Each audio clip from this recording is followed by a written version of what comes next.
Hello दोस्तों, कैसे हो। आशा ही नहीं, उम्मीद है कि अच्छे होंगे और अपनी तैयारी में लगे होंगे। तो NCERT political science class 11 chapter 1 Indian constitution at work का जो सीरीज़ है, आज इसका थर्ड वीडियो है और इसमें हम अपना चैप्टर 1 को पूरी तरह से कवर कर देंगे। उम्मीद है कि आपने पहला 2 वीडियो जरूर देखा होगा और आपको समझ आई होगी चीज़ें। तो हम लोग 2 वीडियोस में डिस्कशन कर चुके हैं और आशा है कि आपको समझ आया होगा वो सब चीज़ें, है ना। तो अभी जो हम करेंगे वो है, इसको आप कंक्लूजन मान सकते हैं, कंक्लूजन की तरफ से करेंगे हम, है ना।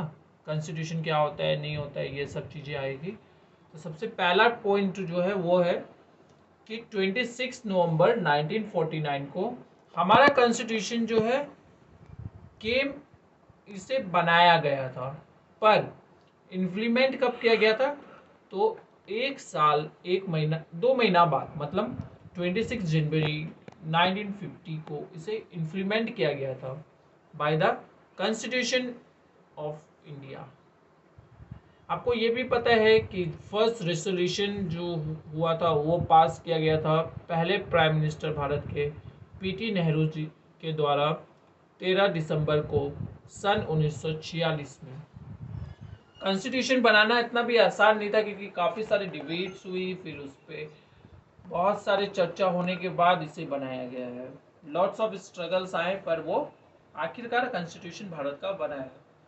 बहुत सारी मुश्किलों का सामना करना पड़ा है कॉन्स्टिट्यूशन बनाने के लिए। तो मेन लीडर्स जो थे कॉन्स्टिट्यूशन के लिए, तो आप जानते हो कि कॉन्स्टिट्यूशन का फादर किसे कहा जाता है। ये है डॉक्टर भीमराव अंबेडकर जी, फिर पंडित नेहरू जी, फिर डॉक्टर राजेंद्र प्रसाद जी। फादर एक ही है, फादर है भीमराव अंबेडकर जी। मैं आपको इम्पोर्टेंट लीडर्स का थोड़ा नाम बता रहा हूँ जो मेन रोल उन्होंने प्ले किए।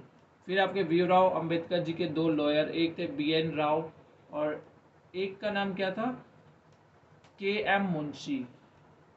फिर सोमी सोमी अलादीन अय्यर, इन्होंने भी एक बहुत ही इंपॉर्टेंट भूमिका निभाया था।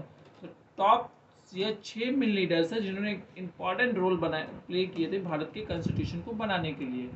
फिर अगर आप इधर देखोगे तो बहुत सारे हैं, हंस मेहता, फिर का और भी है रंगा।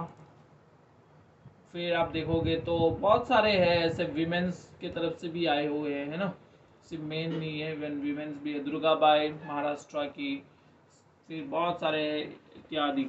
उन्होंने इस पे भी जोर दिया कि विमेन के एजुकेशन को इम्पोर्टेंस देना चाहिए, क्योंकि अगर विमेंस को एजुकेशन में इम्पोर्टेंस नहीं दिया जाता तो फिर डिसीजन मेकिंग इतना भी इजी नहीं होने वाला है।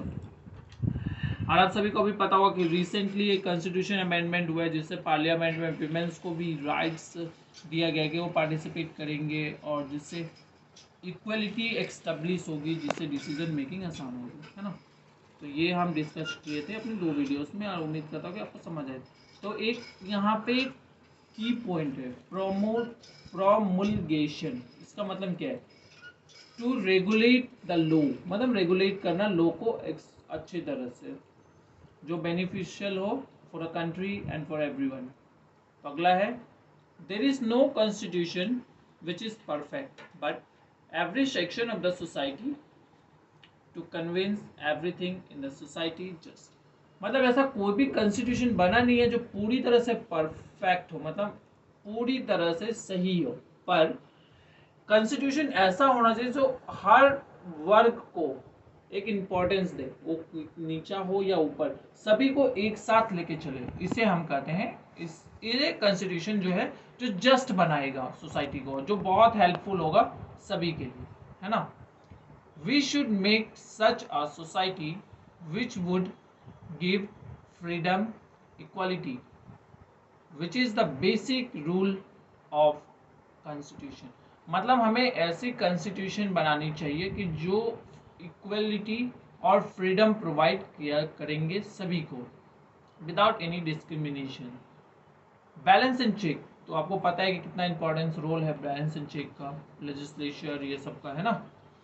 तो फिर आप अभी देखो, इंडियन कॉन्स्टिट्यूशन को बनाने में तो बहुत सारी परेशानी आई, पर हमारे लीडर्स पीछे नहीं हटे और वो चीज़ को अच्छी तरह से निभाए हैं और उन्होंने ये कॉन्स्टिट्यूशन को बनाया है।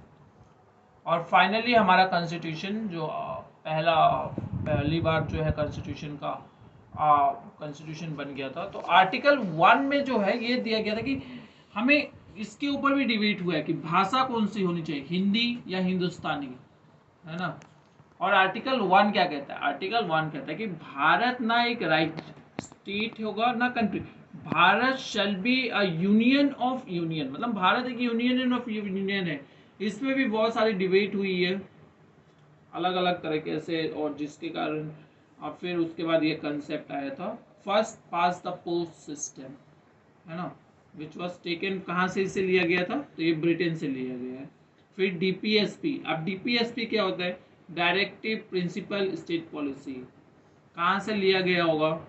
तो इसे लिया गया है आयरलैंड, मतलब आयरिश कॉन्स्टिट्यूशन से। पार्लियामेंट सिस्टम कहाँ से लिया गया है? इसे Britain. Fundamental rights from USA, America. तो देखिए हमारे कॉन्स्टिट्यूशन को इतने भी एक जगह से नहीं, अलग अलग जगह से ली गई, अलग अलग कॉन्स्टिट्यूशंस को पढ़ के बनाया गया है। तो इसमें काफ़ी सारी मेहनत हुई है और इसे बनाने में भी काफ़ी समय लगा है, जैसे कि आपको पता है। तो इतनी वो मानते हैं कि कॉन्स्टिट्यूशन में थोड़ी सी प्रॉब्लम है, बट कॉन्स्टिट्यूशन जब इतना बड़ा है तो आप जानते हो कि दिक्कत तो होगी थोड़ी सी, तो ये है। तो इसी के साथ हमारा चैप्टर 1 जो है उसका कवर अप हम कर चुके हैं, चैप्टर 1 खत्म हो चुका है। अगली वीडियो जो आएगी उससे जो हम चैप्टर 2 चालू करेंगे, जो है राइट्स इन द कॉन्स्टिट्यूशन, इसी बुक का चैप्टर 2 जो रहेगा। तो अगर आप पहली बार हमारे चैनल को विजिट कर रहे हो तो प्लीज़ इसे सब्सक्राइब कीजिएगा, नोटिफिकेशन को ऑल पे कीजिएगा, लाइक कीजिएगा, शेयर कीजिएगा, कमेंट कीजिएगा, अपने दोस्तों को बताइएगा इसके